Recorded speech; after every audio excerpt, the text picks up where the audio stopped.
Hi everyone, welcome to the Mindfully Gay podcast. We are here and demure and mindfully gay here. demure and mindful. Sorry, had to do it. We had to do it, of course. and speaking of demure and mindful, we're talking about masculinity today. Nice segue, very nice. Masculinity. We thought this would be an interesting topic. That was masculine. Oh, thank you. Yeah. Thank you very much. Appreciate that.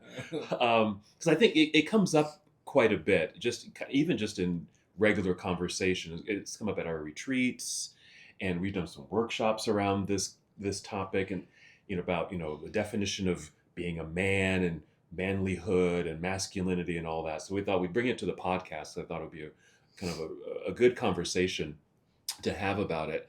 And as I was thinking about it, this is what came up for me. As I've gotten older, and hopefully I've learned a few things as I've gotten older, I understand that masculinity, femininity, as far as those words, they're social constructs. They're just constructs. It's just the way that we've been socialized. If you're born a certain way, a boy, then you are taught boy things, and if you are born a girl, then you are taught girl things. And let me just say, I'm sorry to pause, but just real quick. This is such a good illustration of the four agreements. This is very important. Like on the beginning of it, about the lie that we were sold, right? Yes. And the way the programming we were given at that early age, and that is exactly this issue that you're talking about. This idea of this social construct. Yes. That all of very domestication. Yeah. Exactly. It's this what we've been born into, what we grew up with. And so, as I've gotten older and learned things and aware of things, I see now that this is a social construct. That there's we label things masculine and feminine. But at my core being, I still live within those constructs. Yeah. And There's even consequence if you don't, it seems, right? Well, yes. I mean, going back to our conversation, we talked about coming out. And I shared that, I would see images on TV, as a kid, just seeing images on TV of, the gay character. And it was always the very flamboyant, feminine, guy who was kind of the sidekick or friend or something like that, and just kind of way over the top. And I remember looking at that and just having these interesting and odd ideas about myself. Like, is that me? If that's what I'm going to grow up to be, I don't want to be that. Same. Anxious. It causes anxiety. I did not want to be that. And wanted to, and so created a wall, I guess, of hiding that part of myself from everybody, because I didn't want to be seen as this feminine, girly thing. Right. That I had to be a boy, I had to be a man, I had to be masculine. I want to do an exercise. It just occurred to me as we were sitting here. I know earlier I said I'm not sure how to approach this, and it just kind of came into my mind. Yeah. But I want to respond to something you just said about something we're born with. And I think sometimes we use that type of language, but we just gloss over it. Okay. And so if we think about the power of how we're socialized, all three of us grew up in English-speaking homes. Yeah. And English is our first language. We were socialized through the construct of English, and that's how we think and conceptualize our world. Yeah. I know sign language. Do either one of you know any other language? Sign language, a little bit. French, a little bit. Okay. Pig Latin. Really good with Pig Latin. Well, some people can fluently know other languages. Right. Yeah. But here's what I find when I sign. I'm still thinking in English. And it's like I'm thinking in English. Like I can't sign and talk at the same time, because sign and English is two different things. I have to think it through, then sign it. You have to translate it. Right. Mm-hmm. And the point is, because I've been so deeply socialized around English, it's my point of reference. Yeah. Yes. Whether it Yeah. fits or not, it's my point of reference. And so when we talk about these constructs and being born in these constructs, we have to realize that things about how I feel about myself, my self-esteem, my sense of identity, my sense of how I relate to masculinity or femininity, right? That it's a deeply socialized process that to shift it requires a decompression, Yes. a deconstruction. Deconstruction. I get it, because to say that it's a social construct, we can agree. Yeah. But it's like, but then now what? Yeah, but then now Yeah. what? But yes, you're say right. That. But you're entirely correct. My whole identity is conceptualized through a language of understanding that now we're saying, I can do the mental work to stand back and see that it's a social construct, but what? Like, that still doesn't release me from it. Like, it's still, Right. it's so ingrained in every decision and every way I look at myself or whatever, that it's a hard thing to do anything else with. This last weekend, I went up to a ceremony in Idaho at the reservation there. And myself and this one other person were probably very few Caucasian folks there. It's mostly folks from the Shoshone Nations who have this really unique way of caring for each other, and especially caring for their elders. And my friend, who had never been to a ceremony before, just was completely touched and moved, because what he was experiencing was a totally different cultural construct. Mm-hmm. And I know when I've gone to other countries and in places around the world, and I see patriarchy and matriarchy and different kind of constructs, I'm always touched with, wow, this is beautiful how this works. Mm-hmm. I wonder what this would look like in the USA. Right. So I want to really focus on, when we're talking about masculinity, femininity, and then imagine being born and recognizing, wow, I don't relate to the gender that my body shows up as. Yeah.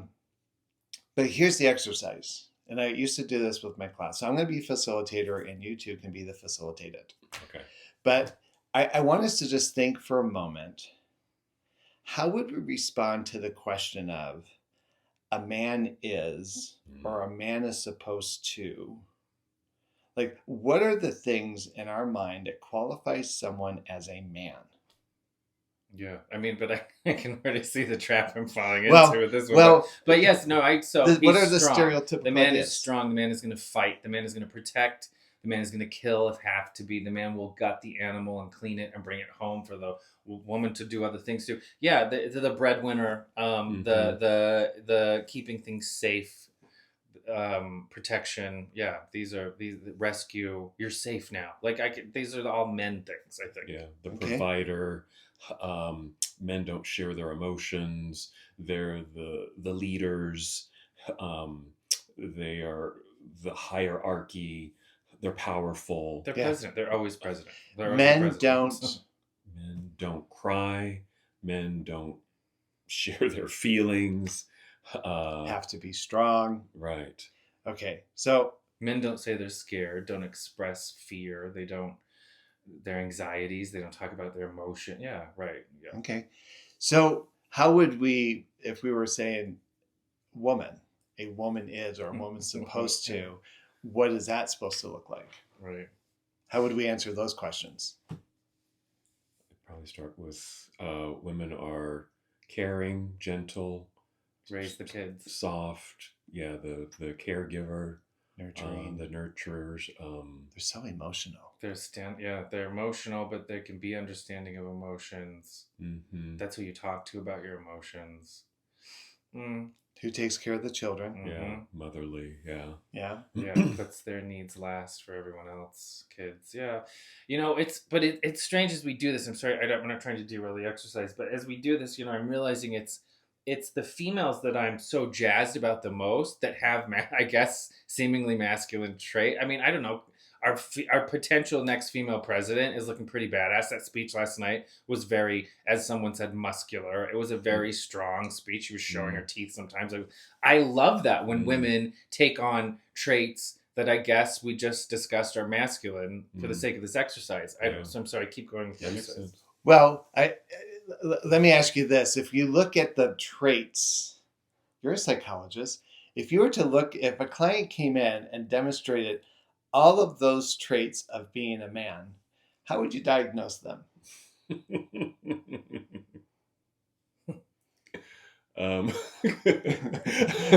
Narcissistic? No, I'm saying narcissistic, a little bipolar. I don't Antisocial? there you go. Antisocial. Yes. Oh my gosh. Isn't it interesting? We have a prison out here. We used to call it the Point of the Mountain. I used to work there. We had 8 to 10 buildings at that time that were solely committed to male inmates. Yes. And we had one building committed to females. Right. So we can already see how these constructs have kind of impacted. Like it doesn't work. And if I were looking at an individual that had all those, I'd be thinking, wow, this person's like really fucked up, right? It's interesting that you use Kamala as an example, right? Because to somehow verify or substantiate her as a reasonable candidate, we project a masculine quality. Mm-hmm. What if she showed up at that podium and was this nurturing, powerful woman who expressed a tear and gave motherly type advice? How would we look at her? We would have attacked her her kindness as weakness. It would have How been, can she be a leader? Fox News would have just ripped her to shreds. Yeah, exactly. Now take what happened when the future vice president spoke. He had a 17-year-old son who apparently has some neurodivergent kind of dynamics.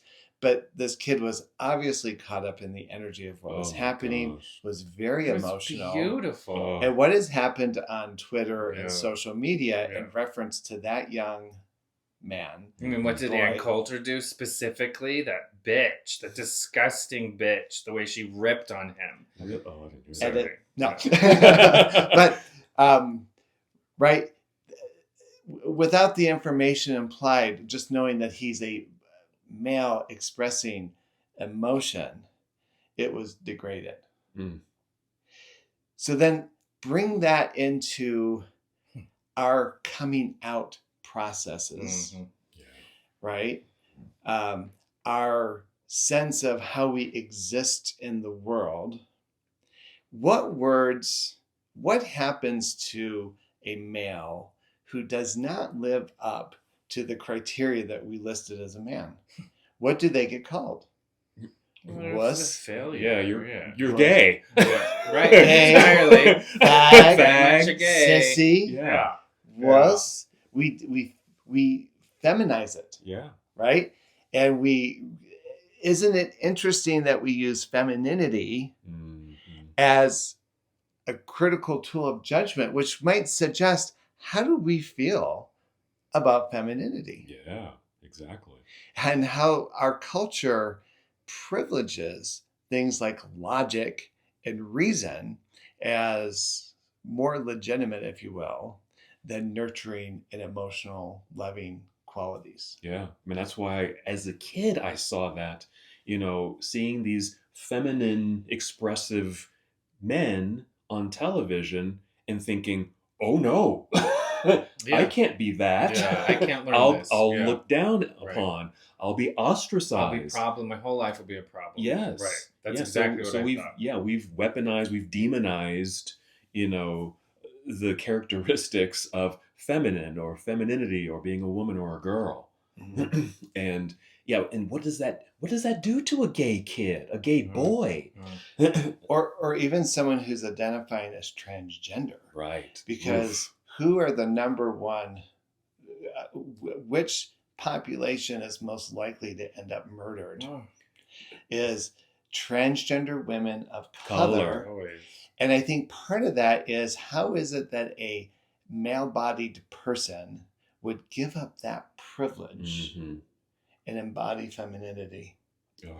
Right, because they want all our that. Trans men aren't getting the same attention as trans women. Right.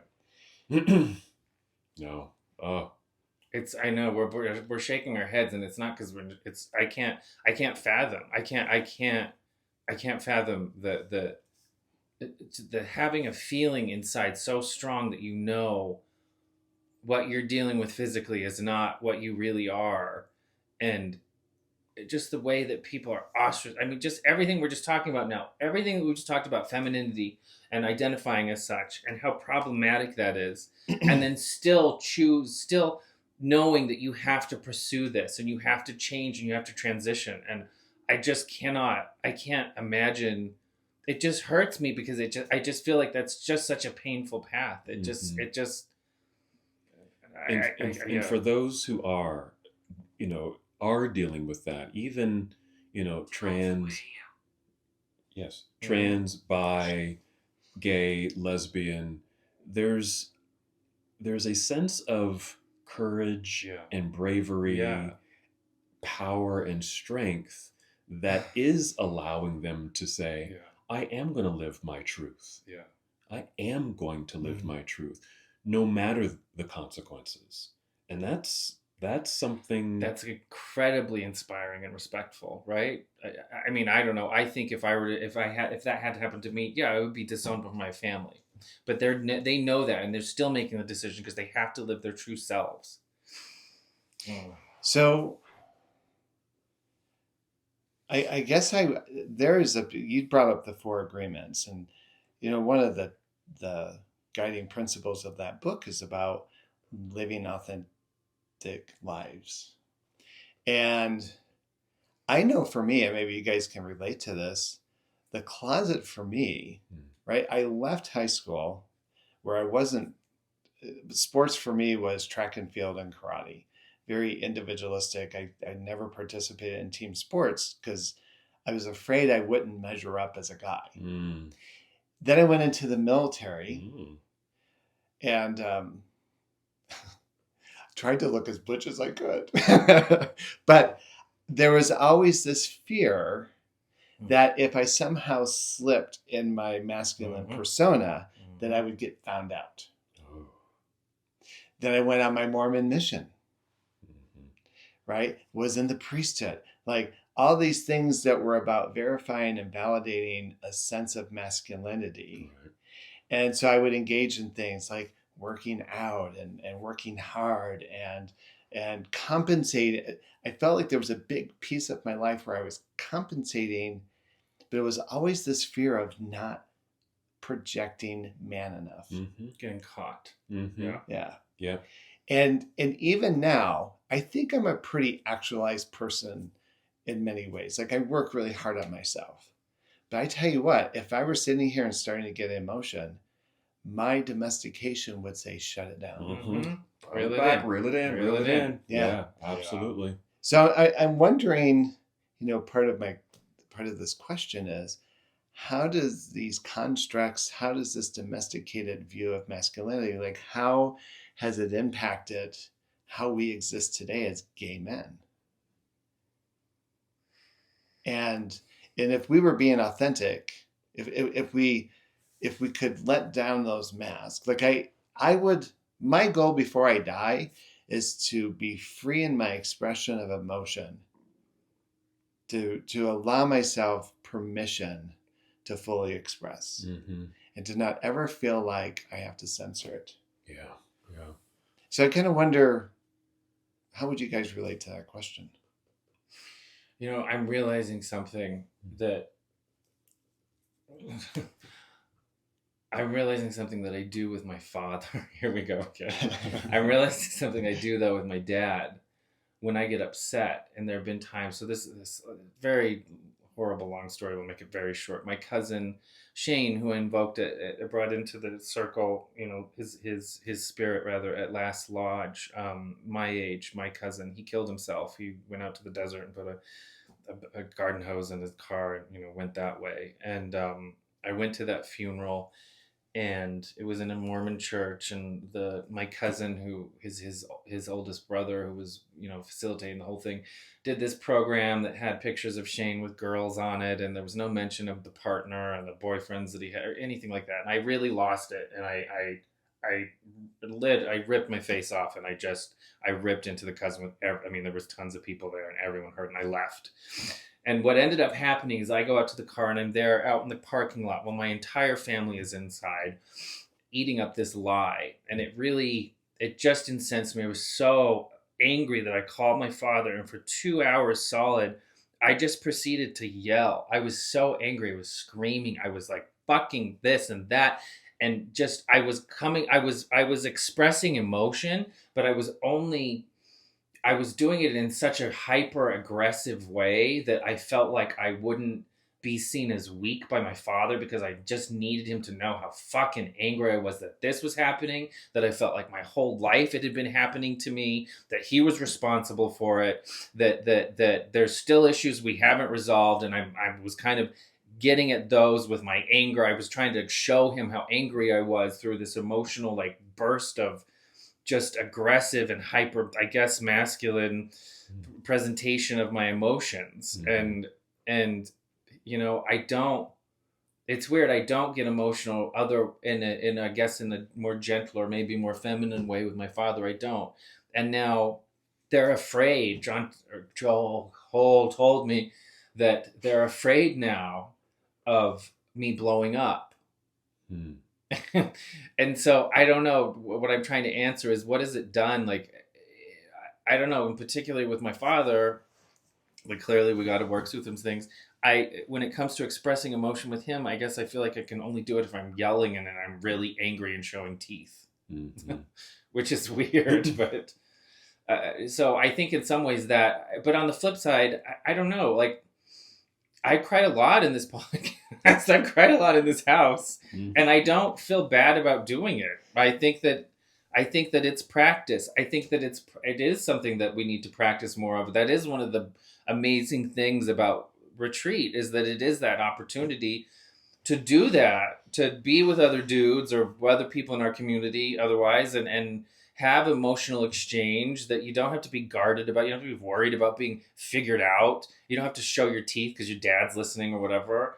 And, so I don't know. I guess what the constructs have done for me is, I guess it definitely for the longest time, I never expressed emotion. I guess it built up. And so maybe when it did, I was yelling and weird or whatever. But at the same time, what we have done, what this podcast is doing for me, or what the retreat work that we're doing, or the just meeting community and sharing emotion has helped me, maybe understand how to not observe those constructs. So not be, held by those constructs like I used to be. Mm-hmm. Yeah. Did I answer anything all right? Just that, or did I kind of go off in weird places? Well, I'll just make an observation though. I think when we talk about what does it mean to be a man, what does it mean to be a woman, men have a much more restrictive palette of emotional expression available to them than women. Yeah. Right. And so we're laugh and have a good time and we can be mad. Right. Women get to be caring and nurturing and loving and sensitive, and right. If we access those things. And so I think, when you say I express no emotion, you were expressing the one emotion that you have access to. And was socially appropriate. Yeah. And it asserts a particular, right? Cole says everyone's anxious, right? About whether or not how you'll be in the future. And I think I meet with a lot of gay men who have a lot of anger, either expressed or unexpressed. Sometimes they internalize it on themselves. And we see that in addiction. We see that in suicide. We see that in depression. I think sometimes depression is anger turned inward. Exactly. Agreed. I think the other piece too is when we look at anger, we can also identify that anger is a legitimate feeling, but it's often motivated by something else. And usually that something else can be attached to some layer of hurt. Yes. Right? A perceived failure, an injustice, a loss. But right, we But what men do is instead of accessing the hurt, Mm-hmm. we adapt it and it becomes anger. And then it becomes anger that's lashed out. That's it. Hence the 10 buildings in prison Mm-hmm. versus the one for women. No Right. kidding. That's Wow. it. That's it. Yeah. Where do you go with this? Well, I can certainly relate to the feeling and idea of not being found out. That fear of being found out. If I act outside of the construct, then I'm going to be found out. And then I guess my head goes to the worst case possible. You'll be ostracized, you'll be beaten up, you'll be kicked out, no one will love you, no one will like you, all that stuff. Because I'm gay or because I act a certain way. And so what it's done to me, it makes me very hyper aware of all that in just about every situation. It's, just hyper vigilant about, can I be me? Nope, probably not. Let me put on the man mask. Let me turn on the deep voice. Let me, get the shoulders up, all that, persona just to get by, to not be found out, to not be seen, just to get through those situations. And yes, like I started out saying, I understand the constructs, but I'm still at the core very much a product of it, and will slip right into it. I think I have the same desire as you. I want to be able to just not care. Right, about just it. what you just explained is exhausting. It's You have to it do is. before you say anything. Before you do anything, you got to the armor comes on and everything, Totally. and you're breathing differently. But and it's exhausting. And I'm sorry, I'm with you. Yeah. Yes. And it's the same. I'll just throw it out there. It's the same to being a Black person too. Just being very mindful and kids like, what am I wearing today? Can I wear this? Right. I like hoodies. No, don't do it. Right? I mean, and some folks don't have to think about that. I'm wearing my hoodie. I've got to think about that going out in public. It's a statement. Right. And so it's exhausting to have to sit and almost edit or turn on the pre-edit before it happens. Oh my gosh. Yeah, exactly. All the things Yeah. where it would be easier just to not have to worry about it. And what's lovely is that when I'm in circumstances like a gay men's retreat, Yeah. or even just a gay friendly space, I like going down to Palm Springs. I go to the nudist resorts. That's my jam. For sure. I can be myself. Yep. Don't have to worry about what to wear. I don't have to worry about what I'm wearing. To pack for, right? And if I do, it's just this gorgeous sarong that I just tie around my waist really low. Do I need to check this? But wait, I have to make an observation. I'm sorry, because I can already tell by the shift in energy, right? When you're in a space like that, and all that pre-editing horseshit is suspended, you are open to experience, right? It's so much more tangible, so much more enjoyable, even if it's simpler. It's much simpler, and you are not preventing the gifts of the day or the experience to come to you. Do you know what? I have a very different experience in gay spaces. Like, I don't tend to get really terribly worked up about how I present. But if I'm going to like gay pride, or if I'm going to maybe the club or a gay event, I meticulously pay attention to what I'm wearing. I worry about it. It stresses me out. And I'm not sure what that's about. Like, I get the whole, like, how do I feel in gay spaces versus straight spaces? I think my repertoire is I know how to do the straight look. Right. I'm not sure what's allowed or what I can give myself permission to do in the gay spaces. Yeah, and that's the dilemma. And let me put a caveat on what I said. It's not just any gay space. It's spaces where I know people. Safe. There's a trust. Yeah. There's, there's... Like what we do here. Yeah, exactly. Yeah. Like this right here. I trust. And so I can just... I can let my, I can let my hair down, Yeah. And, but but I can relate to that, Jerry. Going to like a club or something, or even gay pride. It's pressure. It's pressure. Yeah. There's pressure around that. It's like, am I going to be the right gay person? Yeah. No shit. And that's a whole different, it's a whole different construct of the. Well, so we talked about, let's have this conversation about masculinity, but now it feels like the conversation around masculinity, now that we're talking about, well, I'm not even sure how to show up in gay spaces. What happens when we're just authentic across the board? Yeah. Right? If we just gave ourselves permission to let it flow out of us in whatever way it is meant to be. Yeah. I'm not even sure I know what that would look like for me. I know what it feels like, because I think that I've had, with porn work, I definitely in the beginning, we were, again, this speaks back to kind of what we were talking about earlier. I don't know if it was recorded, but just not being so calculating with how I present, because I was so concerned with that. And so in the beginning with porn,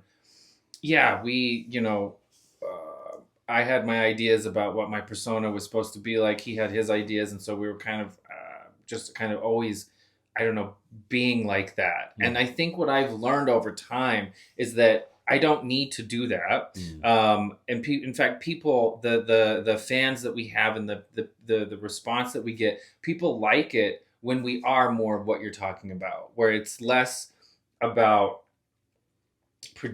trying to stay true to a stereotype of this, or the varietal of gay or whatever we're talking about, but just letting words happen, conversations happen, just being real. Again, those are the videos of us, the clips of us. It's often not the sex clips. It's just the conversations and our back and forth and being real with each other. And it's in moments like that I know that I'm not being, I don't need to be the lumberjack or whatever. I'm not trying to do that. And so I felt what it's like to put that out there, to just be less guarded and calculating about every syllable as it's coming out, and just letting myself be myself.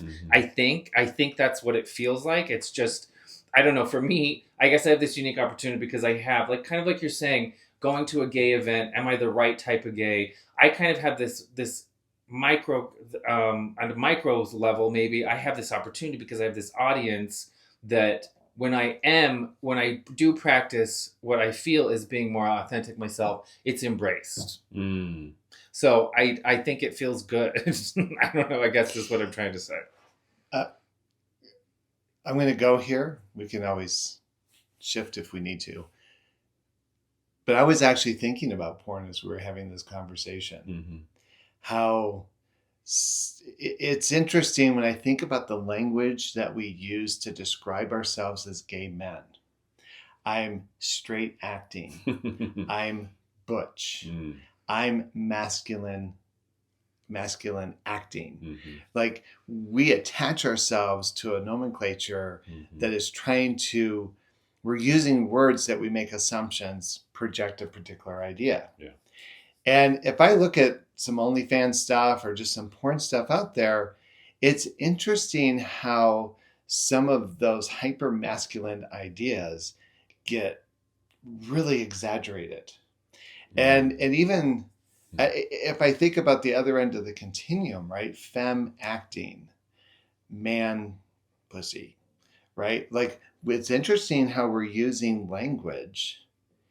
And to me, when I look at it, I think, wow, this just feels so derogatory. Like, why can't I just enjoy being a bottom and not trying to treat it as, right? Who's the dominant? Who's the submissive?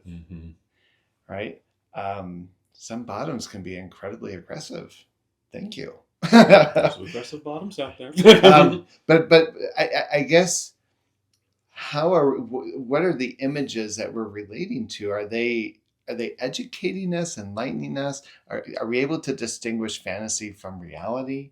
Do we try to live up to particular ideas?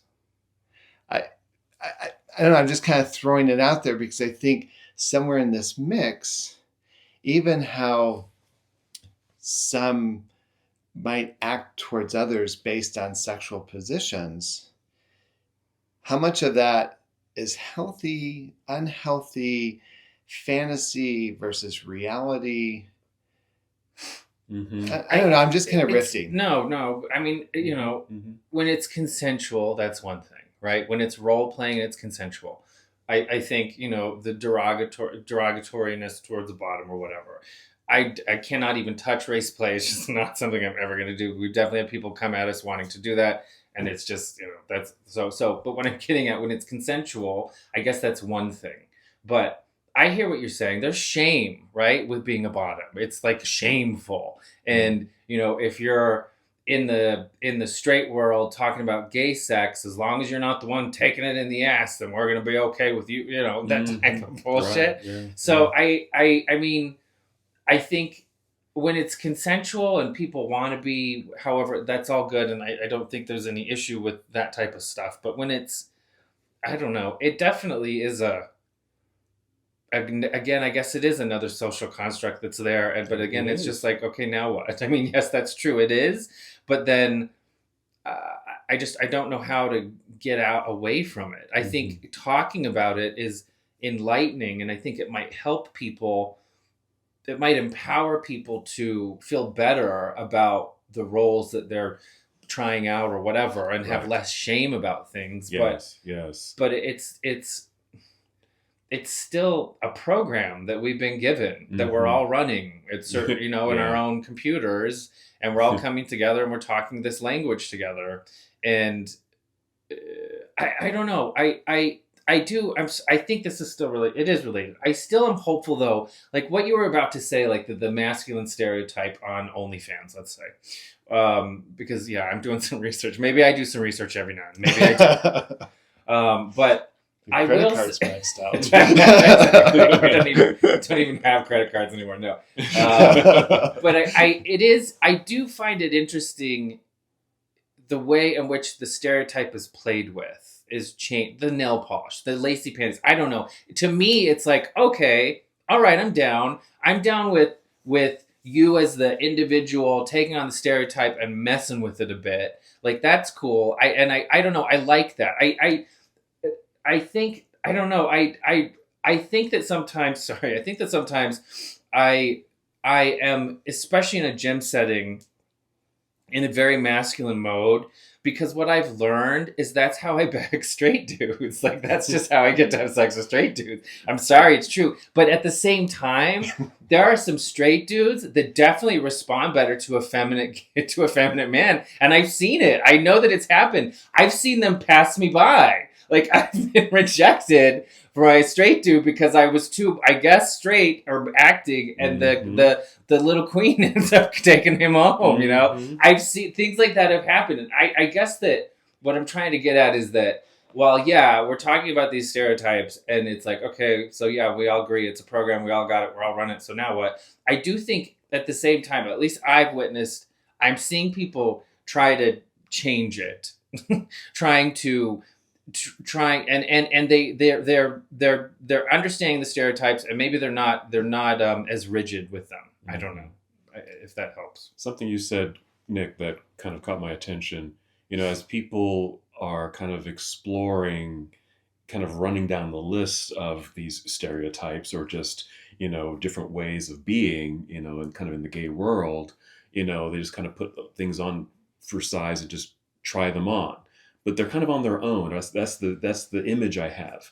And so what I imagine and hope for is that person, discovering this podcast, or coming to our social events, or coming to our retreat, so they can have a conversation about these things. Like, you know what? I was wondering about this versus that. And there can be a discussion about it. Love it. And I bring that up because some of the men that I work with, in therapy, are kind of late bloomers. They're coming out of the closet late in life, and so they're really trying to discover who they are now, finding their identity. Who am I? And so they are going down those lists, sure. And like, where do I fit, right? And isn't that interesting? Fitting seems so right. Which box do I go in? Which box do I go in? Well, which one? It's the opposite of authentic. Yeah, right. And what I try to do, and I hope I'm doing, is listening to those questions and what they're, feeling and thinking about, I try to bring it back to, well, what makes you happy? Yeah. What makes you, right. what Yeah. feels good? Yeah. What feels good to you? And rather than trying to label and, slap a label on them or put them in a box, because they come to me, what do you think I am? Am I gay? You're supposed to the Harry You- Potter hat. You have the chocolate hat, right? You are a butch otter. Yeah, right. Yeah, Exactly. here it is, right Who's here. versatile. But in 3 years from now, get ready. 'Cause right. Right. So hopefully giving them some space and some languaging around, what does that feel good? Yeah. Does that make you happy? Or how do you feel when you do that? Yeah. Or when you behave like that? Mhm. Or perform that way? And it makes, I hope it's making a difference in, like, oh, I don't have to slap on a label. Yeah. I can just be my authentic self. Mm. And I often think those like top and bottom are interesting labels, right? But I often think when someone says I'm a top or I'm a bottom, I'm thinking, you're missing half the fun. but I often think people identify with those labels out of a sense of belonging and not always about What they really want. Yeah. Well, there's a both and, there's truth to that. I think it's not like, I don't think we need to get rid of those labels and constructs, because it is helpful, especially for, It is. for It's a map, maybe right? it's a map, Yeah. even for the late bloomer, but even for the early bloomer, because I know someone whose son came out, late teens and just kind of figuring things out, and so he kind of put some labels on himself to kind of fit in a kind of group of friends that he has, and his mom was saying, well, you don't have to put on those labels, but it was important to him. Yeah. Because he says, it's important to me to have that label, because then I can show up as that person for my colleagues, for my friends, for my allies. If I say that I'm this and my friend is also that, I can stand up for them. Yeah. And they'll stand up for me. Mm. It's like, oh, that makes a lot of sense. Mm. They've got each other's backs. So I think there is something to say about, I'm femme, or I'm bi, or I'm this, or I'm that, that can be helpful to another Makes person. sense. Yeah. I want to throw one thing out before we get to the end of the podcast here. And it's when we were talking about doing this topic, I remembered this. When I first came out of the closet and started going to the clubs, because that's where we went back in the 80s and 90s. Right, that's how we met people. I would be terrified of the drag queens. Mm. A drag queen would approach me or come near me. I enjoyed the shows. It was always kind of like, But if someone who was in drag would approach me or get near to me, I would have to physically move. Mm. And at some point I remember thinking, what is that about? Mm-hmm. Like, I was like, why am I having such a reaction? Mm-hmm. And I think in those days, it was definitely, I had left a marriage. I'm not interested.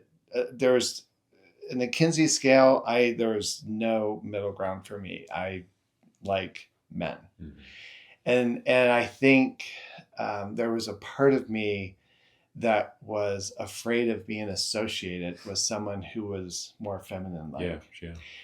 And once I kind of grappled with that, I actually kind of made it an objective of mine to get to know some drag queens, to try to understand their world.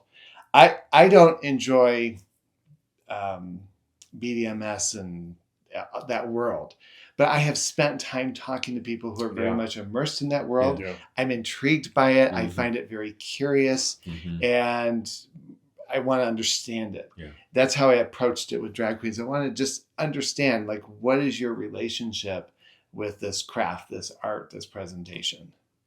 And I'm in a really different place around that, because I allowed myself to try to put myself in their stilettos. But I don't know. Do any of you guys have had that kind of experience? Yeah, I mean, yeah, I think at first, same, like hesitant to cozy up to drag queens, just because I didn't, I was afraid of the association. I was afraid of this person that's so out loud living. I just wasn't there yet, I guess. Mm-hmm. But the same, very same. I mean, then I started meeting some, and then I saw Varla Jean Merman. I mean, I've seen some crazy queens that are capable of amazing shit. And so from a performance art perspective, the respect comes. And then, yeah, of course, the Sisters of Perpetual Indulgence. I mean, these are people that, Cole and I have had many interactions with at nightclubs. I mean, they're always there. They're often booked for the same things we were doing, appearances and stuff like that. And so, they're wonderful people that are getting things done in the community, right? And so they're different. I guess, kind of like you. I had to cultivate a better understanding of what a drag queen was with myself, so that I could not keep being afraid of them. Yeah. Yes, I guess is what it is. Yeah. I think for me, it's been, and then honestly, it kind of continues today. Some, very effeminate men, I get a little uncomfortable. I get uncomfortable because there's still that piece. Like, I don't want to be associated with that. I want to be seen as that.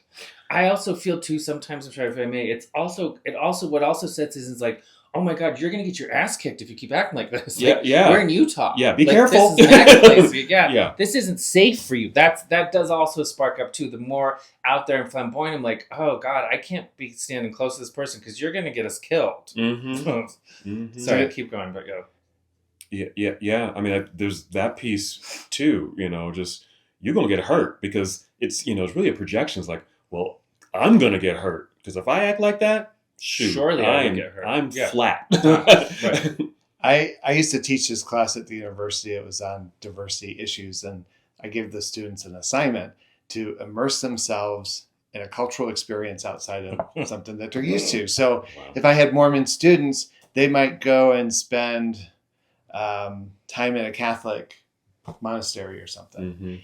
And I had these two guys who were kind of tall, slender, but jockish kind of guys who decided to spend an entire day in drag. Wow.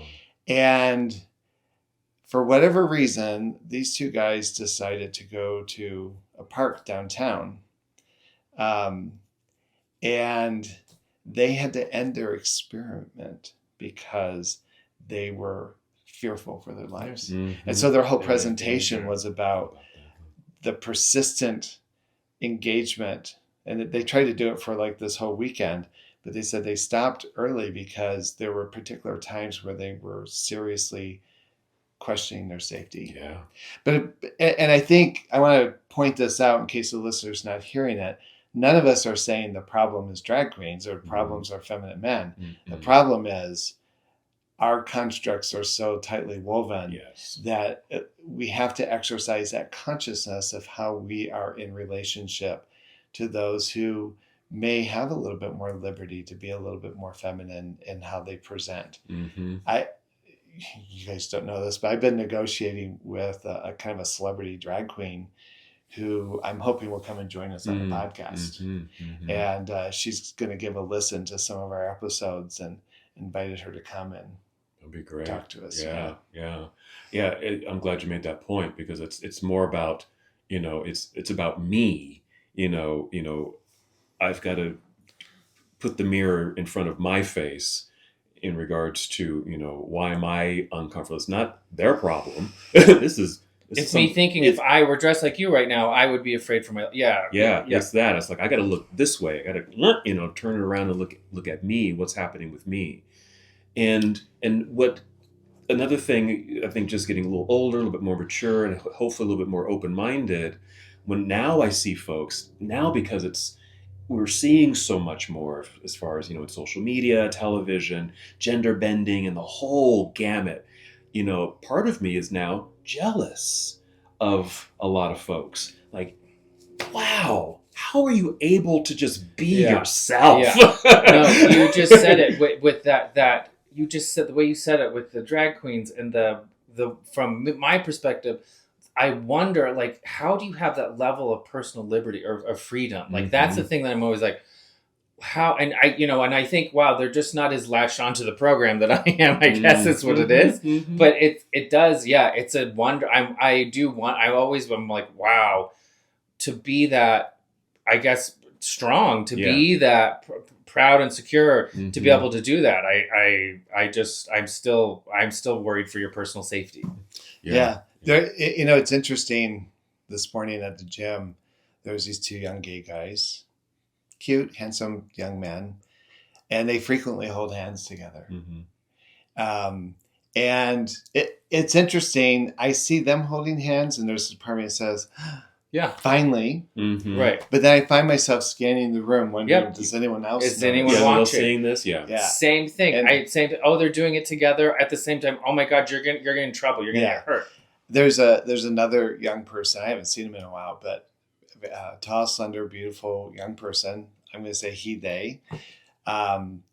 Very graceful. Does a lot of yoga stuff, and kind of has a feminine presentation, but not too overtly so. But has very manicured red fingernails. And I actually approached him at the gym and I said, you are a very graceful person. I hope you're pursuing yoga as a profession because you're very graceful at what you do. And I just want you to know I see you and I appreciate you. And he was very touched, by that. He was just like, well, thank you. And interesting. Now when I see him, we always have a little banter and talk. And think about what you did for him in that you step out for the day with your red fingernails and your grace, and you're worried about how people will perceive it, maybe in the back of his mind. Maybe he has to keep talking to himself to get it to shut up or whatever. So he can just stay focused on trying to be something authentic. And then you have someone that comes forward and says, I see you. Ugh, fuck. Yeah. Why you make me cry, Jerry? Because I'm pinching you. That's huge. So I just want to publicly say that, Nick, when we work out together, you now have permission to wear the pink leg warmers. And the Olivia Newton matching headband. Now, these folks now are becoming, I say I'm jealous and I wonder, like, what's that liberation and freedom that they're living with that allows them to do that? Now they're my heroes. Now I'm inspired by these folks because it does something. I think the jealousy has shifted to admiration, and ooh, I want some of that. Yeah, and how can I do that? And I just heard actually another client of mine who used to live in Salt Lake and has now moved to Southern California, and like what a cultural contrast, right? And just going to parts of LA, and he's seeing these people just with different hairstyles and vibrant colored clothes and handmade things and just very free and liberating and bright and beautiful, some things that we really just don't see a lot of here in Salt Lake. And he said, I just felt so alive. I'm like, well, so what is this? He said, that's me. Yeah, it encourages. Me. Yeah. Because he's another person who's just trying to find his identity. Like, who am I? Yeah. And he said, that's me. I said, well, stay in that vibe. Go, put yourself in that circle. If you're getting something out of that and it's motivating you and you're starting to inspire you and you're starting to see who you really are, then go with it. Yeah. We're all three saying it because we're three of us with these programs that were given to us at birth, that it's rigid, it's in us, and it's hard to change it. It's hard to change the program. But we've all three have brought up examples of we've witnessed in others them doing it, them changing the program. And that gives us, just like we're saying, we're all in wonderment of these queens that can be like this and do that. it just seems like such a conflict with the program I'm running inside, but it's an example of someone that they too, inevitably had to be given the program. I mean, you can safely pretty assume they were probably given the same thing, but we are now in a time when that people are playing with the program, right? They're starting to change it. They're starting to modify, and individuals like your client are seeing it, and it inspires them to do the same. Yeah. And so, the question of masculine and feminine and the rigidity with the two and the shame and the whatever, it's, as hard as it is to do this for yourself and try to understand who you are authentically, I think what I'm hearing being said is that it's not something you do on your own. It's something you have to do in community. It's something you have to do. It's a shared process. Yeah. And especially because we've all come from a time when it was just so deeply controversial to be gay for thousands of years even. We've always been here, but it's just, once religions, I mean, we could, anyway, once all that crap started happening, it became so controversial to be ourselves that we had to adhere to programs to be safe. And, maybe now we're finally in a time, for God's sakes, we could potentially finally have a female president, a black female president even, finally there's these shifts happening, and it opens up for younger generations maybe to safely now experiment with changing the program. And we as the older generations are seeing it, and it's inspiring. Mm-hmm. I'm sitting here listening to this, and I'm thinking this really interesting continuum. Our conversation has kind of gone from masculine to feminine, if you will, using those traditional concepts.